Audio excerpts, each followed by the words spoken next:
Yes, fight fans, body and mind, sports, my people. You are fully appreciated in this round, my guys, my people. So, Moses Itama, young phenomenal talent, projected as future heavyweight king. He totally obliterates Dillian Whyte in just one round, my guys, and everybody all of a sudden calling for Whyte to retire, my guys, my people. Does he deserve this? Well, anyway, Whyte has hit back at the critics and the unbelievers. Quote, "This is not where my story ends. I may have lost a fight, but not the fire that built me. I'll be back." End quotation. He says in true Terminator fashion, my guys, my people. Does he have anything left? My guys, my people, I think he does. Looking at his statement there, it is very evident that he's not hanging his head about this loss. Let's get that one straight. You know, he knew going into the fight that he had no chance of winning. However, the money on the table was just too nice to refuse. And besides, I don't think he felt he would have lost in such a devastating fashion, my guys, my people. I don't think he did, you know. So I think he's looking at his time as just a special breed, just like the rest of us do. You know, he's just head and shoulders above. Yeah. And the fact that he says he's got that fire in him, that's a challenge.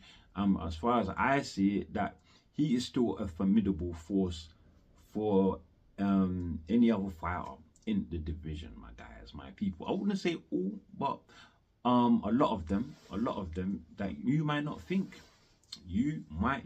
of, my guys, my people.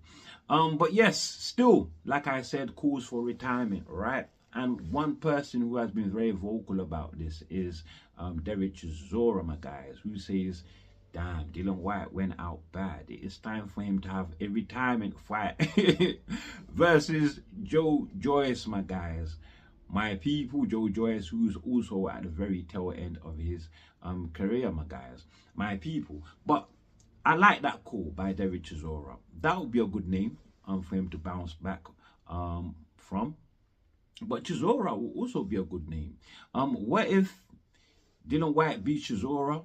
I mean, beats Joyce, who Chisora has beaten also. That will give them a common opponent who they're both beaten, right? So that should make a Chisora Dillian Whyte trilogy more viable, right? Dillian Whyte is 2-0 up. They fought twice already. Chisora, would you want to avenge that loss in a trilogy, in a 50th and final bout, my guys, my people? Who knows? I don't know the fan appetite for that trilogy, but I would put up a post and see what you guys think on that one, my guys, my people. But besides Joyce and Chisora, other names could be Dave Allen. Imagine Dave Allen in his upcoming bout defeats Magmadov, and then Whyte goes on to defeat Dave Allen. Brilliant comeback, my guys, my people. Johnny Fisher and Whyte too, they can use each other as stepping stones for a comeback. Daniel Dubois has that Whyte as a possible option as well, my guys. So there are names out there that will need a name like Whyte on their resume. Still with the heavyweight division, we do move on though to #1 WBA contender, Michael Hunter, versus Jarrell Big Baby Miller. They were scheduled to fight on the 11th of September, right? That fight is off. It is off, my guys. But Hunter is not waiting around. He's already citing Agit Kabayel, WBC interim champion. He thinks that would be a good fight for him next, my guys, my people. That's a hard pick. We'll talk about that a little bit more in the video. But firstly, though, both these fighters, they're blaming one another as to why the fight is not going down. Hunter, he's claiming it had something to do with Miller's PED past, and ultimately that Miller ducked him simply because, according to his knowledge, both sides had signed the contract, so it could only be that maybe Miller had a change of heart and ducked him. So that is what he thinks. As for Miller, he believes Don King's cease and desist letter that was sent to TKO Holdings and Turki Al Sheikh, who are the organizers of the fight. And that, my guys, my people, aligns perfectly with Southern Californian-based boxing promoter Steve Bash's letter that was posted actually on Jarrell Big Baby Miller's social media page, stating that the fight was halted due to unresolved legal and regulatory issues, my guys, my people. As I see it, legal issue there will be Don King's cease and desist letter that he sent to Turki and TKO.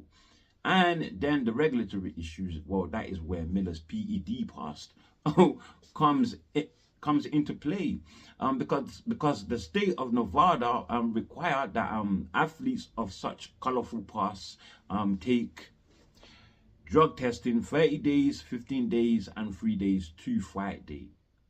My guys, my people. And when this fight was called off, it was already 21 days until fight day. So evidently Miller had already missed his very first mandatory drug test that he was supposed to take. So that alone puts the fight in total jeopardy, my guys, my people. But there is one more fine deal, and that is that the organizers, Turki and TKO, they hadn't even sent a formal letter to the state of Nevada to host the fight. So it becomes very, very clear and evident that they had to resolve the legal issues before they could go on to resolve the regulatory issues, right? So since the legal issues had not been resolved, it meant that they ran out of time to resolve the very crucial regulatory ones, my guys, my people. And so fight fell apart. Don King is an absolute menace. Man, he has succeeded with his cease and desist letter to try and halt Miller versus Hunter. He has succeeded, my guys, my people. So which means that Hunter versus WBA regular champion Kubrat Pulev, scheduled for the 4th of October, is on and to be hosted by Don King himself, my guys. The October 4th day is an actual rescheduling. The original schedule was the 23rd of August, but he had to reschedule because Miller and Hunter got in the way. But now that is out of the way, it is plain sailing. After all, he did win this bout with a 1.1 million purse bid, my guys, my people. And so the WBA looks like they are upholding his rights to the fight, because why would they allow him to reschedule? But the problem now is with Hunter. How does he get around Don King and this Pulev fight, which he doesn't want? Maybe he's counting on Team Pulev, who he says are in arbitration with the WBA because they don't want the fight either, my guys, my people. They've tried to nullify the fight once already. Twice already. WBA refused their request, so maybe they can do it through arbitration. Let's wait and see, my guys, my people. But ultimately, why wouldn't Michael Hunter want to fight Pulev for his WBA regular when it is a very winnable fight for him, and if he wins, makes him mandatory to Alexander Usyk, my guys? Now, it beats me why he doesn't want that fight. However, I do have some reasonable assumptions as to why he does not want the Pulev fight. One obvious one may be Hunter does not want to be signed to Don King, let alone fight on his fight card. Another one could be Turki and TKO offering more money. And they've promised him that after the Miller fight, which is not going to take place, by the way, he would have gotten another fight. So, yes, also an avenue to get a steady stream of fights, and maybe a way to get out of the notorious Don King contract, which he doesn't want to be in, my guys. He doesn't trust Don King at all, for reasons I don't blame him for. Don King has a real checkered past, my guys, my people. So he wants another fight. He wants another fight. He's hoping WBC interim champion Agit Kabayel will be next, my guys, my people. But would Kabayel want to fight Hunter? What does Hunter offer? Kabayel right now sitting in position waiting for a fight with Alexander Usyk, which I would have to say to Kabayel, don't hold your breath. Usyk right now has requested for an extension to his negotiations with Joseph Parker. His WBO mandatory that they've been ordered to fight, which I don't think he's going to fight Parker. He might take the time that is off to even consider retirement. So who knows? Usyk might even retire. So don't hold your breath. In fact, I hope he vacates and Parker and Kabayel fights. But I know they're not going to risk their positions with one another. No way, it's too dangerous. So for the time being, Kabayel definitely needs to keep busy. Maybe he can fight Michael Hunter next. Maybe, but there's really nothing in it for Kabayel, to tell you the truth. Hunter, though, who does not mind fighting Moses Atama either, so it looks like he wants to cash in, boy. He doesn't mind at all. He says as long as the money is right. Hunter is a mover, a boxer, intelligent fighter. I wouldn't say he's what he used to be, the man that gave Usyk problems, the man that knocked out Martin Bakole. Remember, that is Michael Hunter. But in his last few performances, he hasn't been the same. But he's a mover, boxer, high IQ. That will be good for Itama if he wants to fight Usyk next, right? That will mean they would have a common opponent, right? Common past opponent, I should say. But I would rather Itama go Parker first. The kid's got it, man. He's got it. Go Parker, and then from there, go Usyk. If you can't get the Usyk fight straight away, that is how I see it, because I got 100% faith in Itama. And if he fails, go again back to the drawing board. He's only 20 years old. What is there to lose, my guys, my people? On to the next one.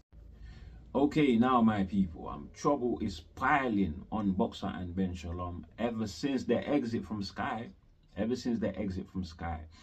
they've gone to the BBC with a multi-year free-to-air TV deal.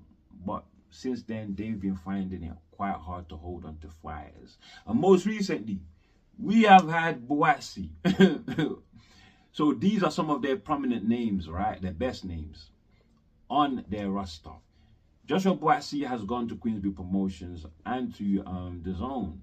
Vidal Riley declared himself a free agent, and speculations are that he might go to Matchroom because Riley is signed to 258 Management. That is AJ's management company. Also suspicions that Ben Whittaker might follow suit because he's also signed to the same management, you know.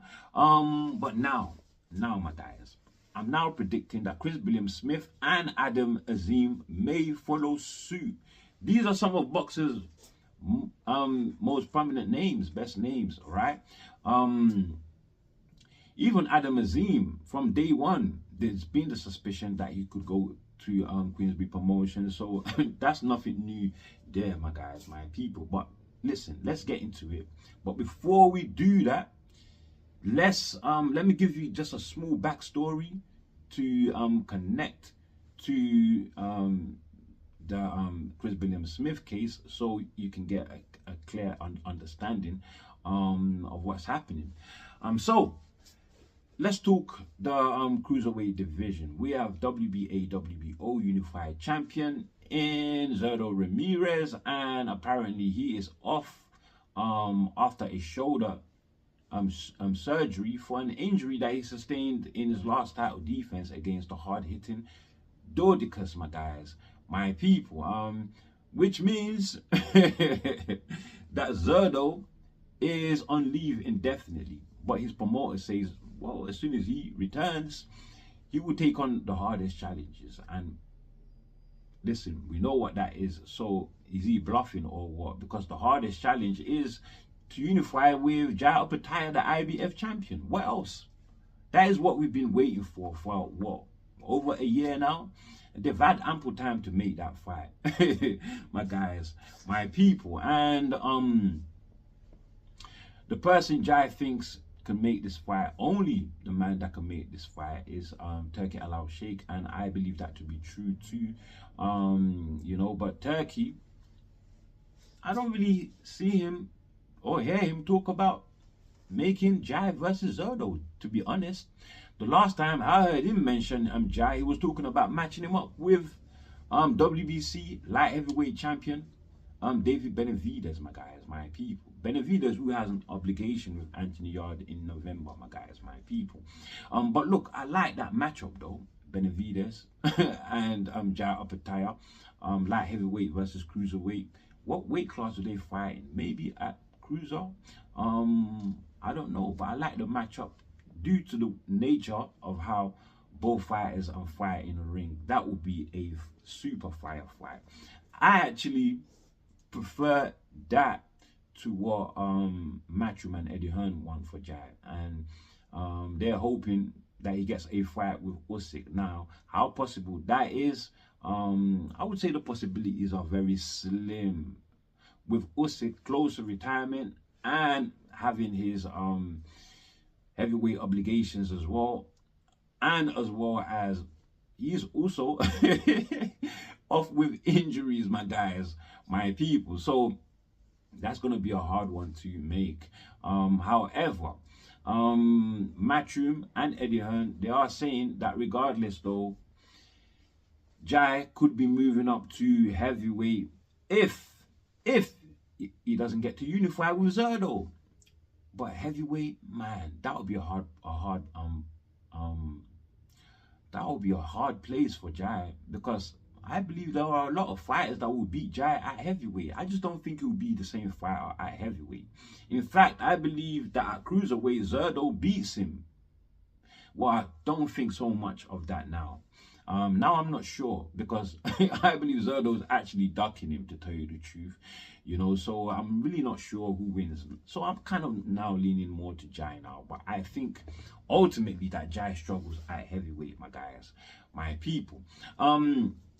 With that said, the conclusion is that, you know, Zerdo Ramirez, well, he's off on indefinite leave, and well, that means that the WBO, well, not that means, but the WBO, they are not waiting to see when he returns, because they need their title to be in constant bouts so they can consistently be collecting their sanctioning fees. So they're in a rush to make a new champion, and have ordered a final eliminator between the #1 contender, CBS, versus #2 contender in Roman Fres. My guys, my people. Now, this is not a fight that I'm excited about. I really don't know much about Fres. But it's an opportunity for Chris Billiam Smith to become 2 times, you know, cruiserweight champion. If he can defeat Fres, maybe he can have a rematch with Zerdo. When he returns, who knows?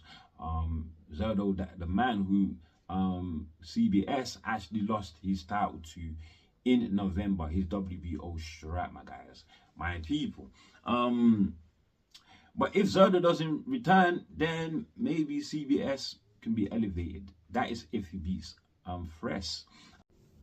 Anyway, my people, they need to arrive at a deal that is Fres and CBS before this fight slides into purse bids. I believe that is on the 6th or the 9th of September, my guys, my people, with a minimum bid set at 300K.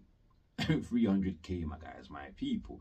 In any case, CBS hopes he can fulfill his obligations with Fres by November or December. So he's looking to get reacquainted with his trainer ASAP, my guys, my people. you know, Shane McGuigan, his trainer, my guys, my people. Yeah. CBS has major worries about where he's at with Boxxer right now, because the worry now is where to put on the show, where to put on his fight with Fresh, at Boxxer or with another promoter. Evidently, he's worried that you know, the BBC's budget for Boxxer may not be big enough to cover a show of this size with an interim title on the line, my guys, my people. And yeah, he's hoping that maybe he and Boxxer, they can agree a deal, just like they did in November for him to fight on the Golden Boy Promotions fight card against Zerdo, and then his most recent fight is unanimous decision win over Brandon Glanton. That was on a Ring Magazine fight card. In fact, the undercard of Conor Ben and Eubank Jr. So that was a Ring Magazine event, which means his last two fights have not been with Boxxer, my guys, my people. So he's hoping he can agree with Boxxer to be outsourced again to another promoter, my guys, my people. You know, as CBS, he reminisces about having good times at Sky. Now, if CBS does not get this agreement to be outsourced, they can't, right? And with him dreaming about Sky and the good times, to me, that's already sounding like a disillusioned fighter out Boxxer that may leave and go to another promotions. Evidently, he's seeing that the pay packet may be way less under the current conditions with Boxxer and BBC, my guys, my people. So I suspect he might leave CBS and go to another promotion.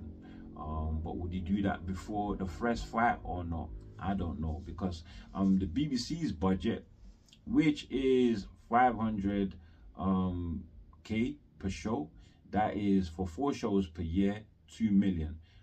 A budget far less than the multi-million deal that Boxxer had with Sky, my guys, my people. So evidently the fighters will be getting a pay cut, and so I don't think CBS will be waiting around.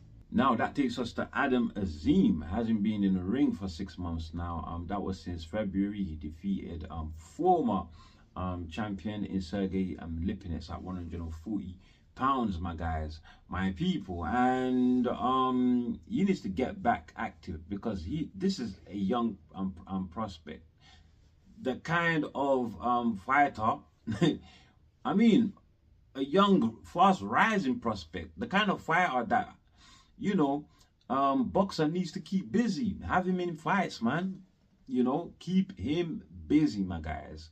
But under the current condition, I don't think Adam Azim he can get much of that on the level that is fast rising to now, my guys, my people. So he's looking for a next outing now. His trainer, Shane McGuigan. So Shane McGuigan also trains Adam Azim, right? And he says they are in talks now to finalize a deal with an undisclosed fighter. Yeah, but McGuigan says that Adam Azim, well, considering the situation with Boxxer and the BBC, that Adam Azim, well, he's not sure of investors that would be willing to put up money to see him fight. I wonder what he means by that. Does he mean, well, one clear investor I can see is Turki Al Sheikh. Would he be interested in Azim, who is exciting to watch, to say the least? You know, or they could be indicating that they could go off to another promotion. Just as simple as that. So they're in the exact same situation as Chris Billiam Smith going forward.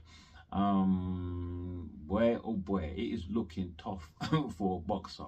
But Shane McGuigan, they're not really looking for an opponent that would give Adam Azim 10 hard rounds for his 10 or 12 hard rounds for his next fight. So says Shane, because they think he's ready now already, and that wouldn't make him a much better fighter than he is now. All they want is somebody that has got some sort of a name to them, so that they can continue on the path of building the profile of Azim, so that when he finally gets into a title fight, he'll be known well enough for it to be a big fight.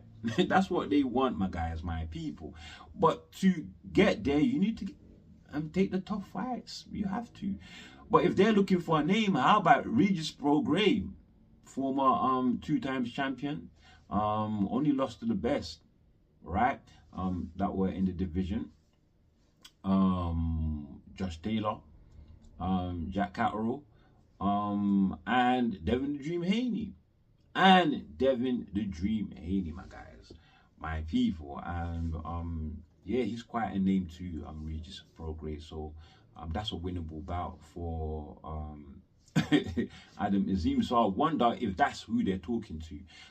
Regis Prograis, who just bounced back with a win after his loss to Catterall with a decision over Jojo Diaz, who's not a bad fighter himself, my guys, my people. But yeah, they need to get Adam Azim out ASAP, or they could be losing him to Adam Azim, who has been with Ben Shalom on Boxxer since the beginning, my guys, 2021. So he's a day one. He's been with Boxxer since his pro debut in 2021. So boy, and they built him up this much. It would be so sad to lose him at this point. And Chris Billiam Smith. It looks like all the top names, Boxxer may not be able to hold on to them just because of budgets, my guys, my people, budgets. Damn, Boxxer is crumbling slowly. Anyway, with that said, that's all I have for you on this one, my guys, my people. And before you leave, do like, do share, subscribe, of course. Drop your comments below. And as always, stay super blessed, my guys, my people. Thank you very much for watching, my guys, my people. Stay blessed.